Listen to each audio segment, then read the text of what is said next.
ಒಂದು ನಿಮಿಷ, ಯಜಮಾನ ಕೊಡ್ತೀನಿ. ಹಲೋ ರೆಡ್ಡಿಗಾರು, ನಮಸ್ಕಾರ. ನಾನು ನಮ್ಮ ಫ್ರೆಂಡ್ ಮಗ ಮದುವೆಯಿದ್ದೀನಿ. ಇಲ್ಲ, ತುಂಬಾ ತೊಗೊಂಡಿದ್ದೀನಿ. ಇಲ್ಲ ಇಲ್ಲ, ನನ್ನ ಮಗನ ಮದುವೆ ನೀವು ಅನ್ಕೊಂಡಂಗೆ ಆಗೋದು. ಇಲ್ಲ ಇಲ್ಲ, ನಿಮ್ಗೆ ಯಾರೋ ಸುಳ್ಳು ಹೇಳಿರತ್ತೆ. ರೆಡ್ಡಿಗಾರು,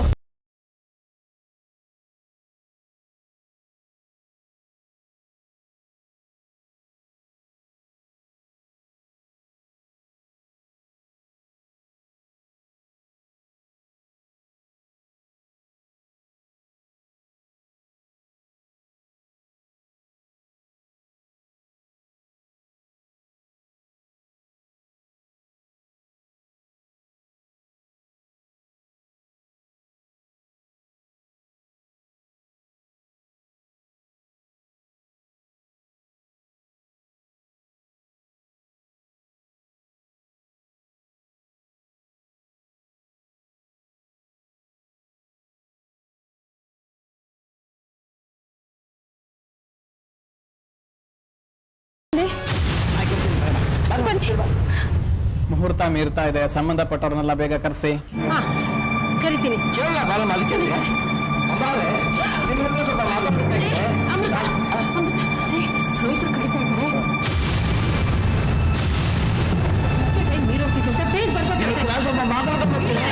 ಮಾತಾಡ್ಬೋದು, ಇವಾಗ ಏನು ಮಾತಾಡ್ಬಿಟ್ಟು ಬನ್ನಿ, ಹೋಗೋಣ. ಒಂದು ನಿಮಿಷ ಏನಮ್ಮ, ಮಾತಾಡ್ಕೊಂಡು ಮದುವೆ ಮುಗಿದ್ಮೇಲೆ ಮಾತಾಡ್ಬಾರ್ದು. ನಿಮ್ ಕೈ ಮುಗಿದ್ ಕೇಳ್ಕೊತೀನಿ, ಬೇಗ ಬನ್ರಿ.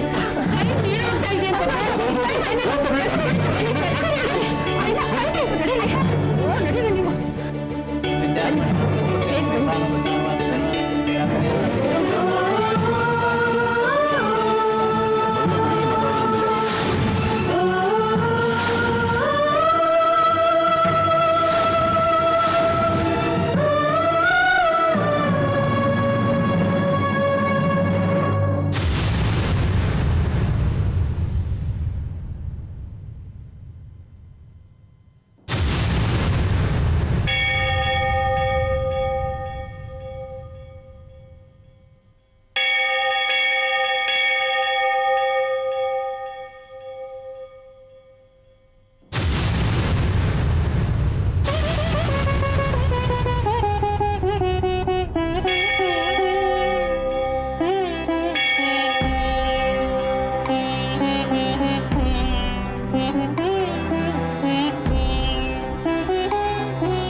ಗಟ್ಟಿ ಮೇಳ.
ನೋಡಿ, ನೀವು ನಮ್ಮನೆಗೆ ಬಂದು ಅಲ್ಲಿ ಶಾಸ್ತ್ರ ಮಾಡೋ ಪದ್ಧತಿ ನಮ್ದೇನೇ ಇದ್ರು ಇಲ್ಲಿಂದ ಸೀದಾ ನಮ್ಮ ಮಂದಿಯವ್ರಿಗೆ ಕರ್ಕೊಂಡು ಹೋಗ್ತೀವಿ, ಅಲ್ಲಿಂದ ನಮ್ಮ ಮನೆಗೆ ಕರ್ಕೊಂಡು ಹೋಗ್ತೀವಿ. ನಿಮ್ಮ ಶಾಸ್ತ್ರ ಏನೇ ಇದ್ರು ಇಲ್ಲೇ ಮುಗಿಸ್ಕೊಳ್ಳಿ. ಜಗದಾಂಬ ಅವ್ರೆ, ನೀವು ಹೀಗೆಲ್ಲ ಮಾತಾಡಬಾರ್ದು. ನಾವೆಲ್ಲರೂ ನಿಮ್ಮ ಮನೆಗೆ ಬರಬೇಕು, ನಮ್ಮ ಮಗಳನ್ನ ನೀವು ಮನೆ ತುಂಬಿಸ್ಕೋಬೇಕು, ಆಮೇಲೆ ಶಾಸ್ತ್ರಗಳೆಲ್ಲ ಮಾಡಿ. ಸಾತು, ನಿನಗೆ ಅರ್ಥ ಆಗ್ತಾ ಇಲ್ವಾ? ಗೊತ್ತಾ, ನಾವೆಲ್ಲ ಅವ್ರ ಮನೆ ಹೋಗೋದು ಅವ್ರಿಗೆ ಇಷ್ಟ ಇಲ್ಲ ಅಂತ ಸೂಕ್ಷ್ಮವಾಗಿ ಹೇಳ್ತಾ ಇದ್ದಾರೆ. ಶಾಸ್ತ್ರೋತ್ತರ ಮದುವೆ ಆಯ್ತಾ ಇಲ್ವಾ? ಸರಿ, ಮತ್ತೆ ನಮ್ಮ ಪದಾರ್ಥನ ಅವ್ರ ಕೈಗೆ ಒಪ್ಸಿದೀವಿ, ಕಷ್ಟ ನಷ್ಟ ಅವ್ರು ನೋಡ್ಕೊತಾರೆ. ನಿನ್ನ ಮಗಳಿಗೆ ನೀನೇನಾದ್ರೂ ಹೇಳೋದಿದ್ರೆ ಇಲ್ಲೇ ಹೇಳಿ ಮುಗಿಸು. ಆಮೇಲೆ ನೋಡು, ನಂದೊಂದು ಮಾತಿದೆ ನನ್ನ ಮಗಳಿಗೆ ಅಳಿಯಂಗೆ ಹೇಳೋದು. ಅಪೂರ್ವ ಬಾರಮ್ಮ ಇಲ್ಲಿ ನೋಡು ಮಗಳೇ, ಮದುವೆ ಆಗೋದು ದೊಡ್ಡದಲ್ಲ, ಆದ್ರೆ ಮುಂದೆ 10 ವರ್ಷಗಳ ಕಾಲ ನೀವು ಹೀಗೆ ಒಬ್ಬರು ಪ್ರೀತಿಯಿಂದ ನೋಡ್ಕೊಳ್ಳುತ್ತೆ. ಅದಕ್ಕೆ ಒಂದೇ ದಾರಿ, ಇವಾಗ ಮದುವೆ ಆಗುವಾಗ ನಿಮ್ಮ ಒಬ್ಬರಲ್ಲಿ ಒಬ್ರು ಏನು ನಂಬಿಕೆ ಇದೆ ಅದನ್ನ ಕೊನೆವರೆಗೂ ಕಾಪಾಡ್ಕೊಳ್ಳಿ. ಇದು ನಿನ್ನೊಬ್ಬಳಿಗೆ ಹೇಳೋ ಮಾತಲ್ಲಮ್ಮ ಅಭಿಷೇಕ್, ಈ ಮಾತು ನಾನು ನಿನಗೂ ಹೇಳ್ತಾ ಇದ್ದೀನಿ ಕಣಪ್ಪ. ಸರಿ ಮಾವ, ನೀವೇನು ಯೋಚನೆ ಮಾಡಬೇಡಿ, ನನ್ನ ಚೆನ್ನಾಗಿ ಮಾಡ್ಬೋದು. ನೋಡ್ಬೇಕ್ರೆ, ಮದುವೆ ಋಣ ಅಂತ ಕರೀತಾರೆ ದೊಡ್ಡವರು. ಯಾರಿಗೆ ಯಾರು ಅನ್ನೋದನ್ನ ಭಗವಂತ ನಿರ್ಧಾರ ಮಾಡಿರ್ತಾನೆ. ಈ ಮದುವೆ ನಾವು ಮಾಡಿದ್ದಲ್ಲ, ಅವನು ಮಾಡಿಸಿದ್ದು ಅಂತ ತಿಳ್ಕೊಳ್ಳೋಣ. ನೋಡಿ, ಇದುವರೆಗೂ ನಮ್ಮಿಬ್ಬರ ಮಧ್ಯೆ ಏನೇನಾಗಿದೆ ಮಾತುಕತೆ ಎಲ್ಲ ಮರ್ತ್ಕೊಳ್ಳೋಣ. ಆ ಎರಡು ಜೀವ ಸಂತೋಷವಾಗಿರೋದನ್ನ ನೋಡಿಕೊಂಡು ನಮ್ಮ ಕುಟುಂಬ ಸಂತೋಷ ಮಾಡೋಣ. ಏನಂತೀರಿ? ನೋಡಿ, ನೀವು ಹೇಳು ಒಂದೊಂದು ಮಾತನ್ನು ಅಕ್ಷರಶಃ ಪಾಲಿಸ್ತೀವಿ. ನಿಮ್ಮ ಮಗಳು ಸುಖವಾಗಿರ್ತಾರೆ, ನೀವೇನು ಯೋಚನೆ ಮಾಡಬೇಡಿ. ಜಗದಂಬ ಅವ್ರೆ, ನನ್ನ ಮಗಳು ದುಡುಕಿ ತಿಳಿಯೋ ತಿಳಿದೇನೋ ತಪ್ಪು ಮಾಡಿದ್ರೆ ನಿನ್ ಮಗಳು ಅಂತ ತಿಳ್ಕೊಂಡು ಕ್ಷಮಿಸ್ಬಿಡಿ. ನಾನು ಕ್ಷಮಿಸಿದಕ್ಕೆ ತಾನೆ ನಿಮ್ಮ ಮಗಳು ಮದುವೆ ಆಗಿದ್ದು. ಅದನ್ನ ಅರ್ಥ ಮಾಡ್ಕೊಂಡು ನಮ್ಮನೆಗೆ ಹೊಂದ್ಕೊಂಡೋಗಕ್ಕೆ ನಿಮ್ಮ ಮಗಳಿಗೆ ಹೇಳಿ.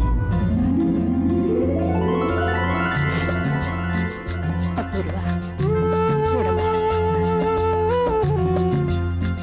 ನಿನ್ಗೇನೇ ಕಷ್ಟ ಬಂದು ಪರವಾಗಿಲ್ಲ. ಮತ್ತೆ ನಾನು ಹೇಗೆ ಅಂತಾರೋ ಅದು ಕೇಳ್ಕೊಂಡಿರ್ಬೇಕು ಕಂದ ನೀನು.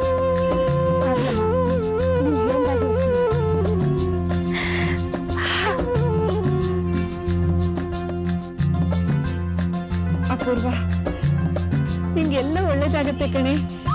ಸಂತೋಷ ಹೋಗ್ಬಿಟ್ಟ.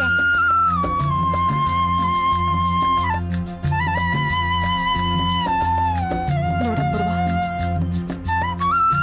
ನೀನಲ್ಲಿ ಯಾವಾಗ್ಲೂ ಎಚ್ಚರಿಕೆಯಿಂದ ಇರ್ಬೇಕು, ಗೊತ್ತಾಯ್ತಾ? ಏನಮ್ಮ ಎಚ್ಚರಿಕೆ ಎಚ್ಚರಿಕೆ ಅಂತ ಹೇಳ್ತೀಯಾ? ಎಚ್ಚರಿಕೆ ಅಂದ್ರೆ ನಮ್ಮ ಮನೆ ಕೂತ್ಕೊಳ್ಳೇನಾ? ನಿಮ್ ಹುಡುಗಿ ಸುಖವಾಗಿರ್ತಾಳೆ. ನಮ್ಮ ಮನೆ ದೇವರ ದೇವಸ್ಥಾನ ಬಾಗ್ಲಾಕು ಟೈಮ್ ಆಯ್ತು, ನಡೀರಿ ಹೋಗೋಣ.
ಏನಯ್ಯ ಸರ್ವ, ನಮ್ಗಿಂತ ಮುಂಚೆನೆ ಬಂದು ಆರಾಮ ಕೂತ್ಕೊಂಡ್ಬಿಟ್ಟಿದ್ಯಾ?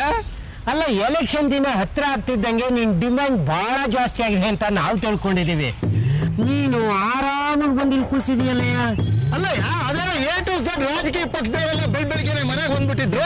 ದುಡ್ಡು ಕೊಡ್ತೀನಿ ಅಂದ್ರು, ಕಾಸು ಕೊಡ್ತೀನಿ ಅಂದ್ರು, ಫ್ಲಾಟ್ ಕೊಡ್ತೀನಿ ಅಂದ್ರು, ಸೈಟ್ ಕೊಡ್ತೀನಿ ಅಂದ್ರು ಅಂತ ಹೇಳ್ತಾ ಇದ್ದೆ. ನಾನೇನು ಅದನ್ನೆಲ್ಲ ಇಸ್ಕೊಂಡು ಖುಷಿಯಾಗಿರ್ತೀಯ, ನಮ್ಮ ನೋಡಕ್ಕೆ ಕಾರಲ್ಲಿ ಬಂದು ಇಳಿತೀಯ ಅಂತ ಅನ್ಕೊಂಡಿದ್ನಲ್ಲಯ್ಯ. ನಾನು ಹಾಗೆ ಅನ್ಕೊಂಡಿದ್ದೆ ಕಣಯ್ಯ. ನಾಮಿನೇಷನ್ ವಾಪಸ್ ತಗೊಳ್ಳೋದನ್ನ ಹತ್ರಕ್ಕೆ ಬರ್ತಾ ಬರ್ತಾ ಡಿಮ್ಯಾಂಡ್ ಜಾಸ್ತಿ ಆಗುತ್ತೆ. ನಾನು ಇದುವರೆಗೂ ಸಂಪಾದನೆ ಮಾಡೋಕ್ಕಾಗದಿದ್ದಷ್ಟು ನನ್ನ ಜೀವನದಲ್ಲಿ ಒಂದೇ ಸಲ ಸಂಪಾದನೆ ಮಾಡ್ಬೋದು ಅಂದ್ಕೊಂಡಿದ್ದೆ.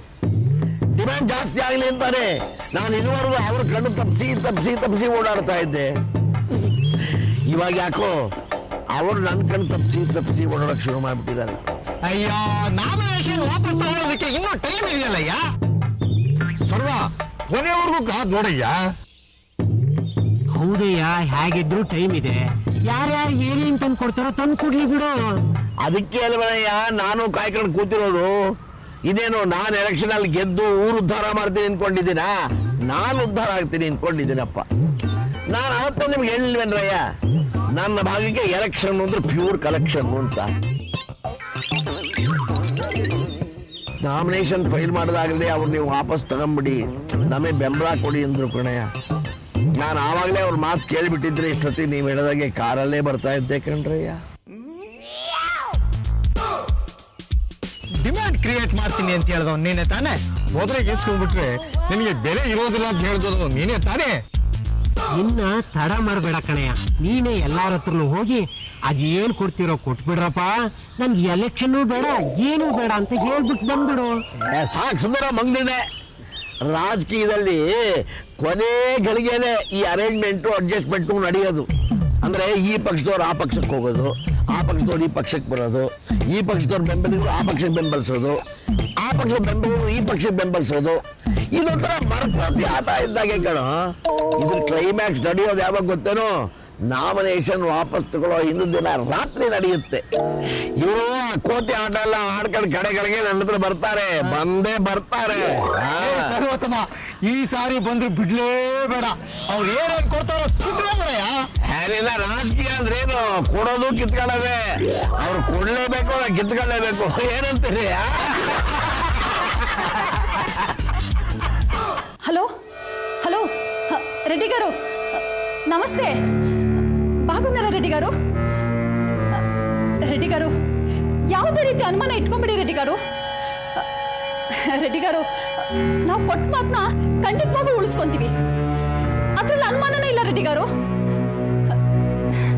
ಅಯ್ಯೋ ಇಲ್ಲ ರೆಡ್ಡಿ గారు. ರೆಡ್ಡಿ గారు, ನೀವು ಮಾಡಿ ಸಹಾಯದಿಂದ ಅಲ್ವೇ ನಾವಿವತ್ತು ಈ ಆಸ್ತಿ, ಹಣ, ಅಂತಸ್ತು ಎಲ್ಲ ಸಂಪಾದನೆ ಮಾಡಿರೋದು. ನಿಮ್ಗೆ ಯಾವುದೇ ಕಾರಣದಿಂದ ಮೋಸ ಮಾಡಲ್ಲ ರೆಡ್ಡಿ గారు.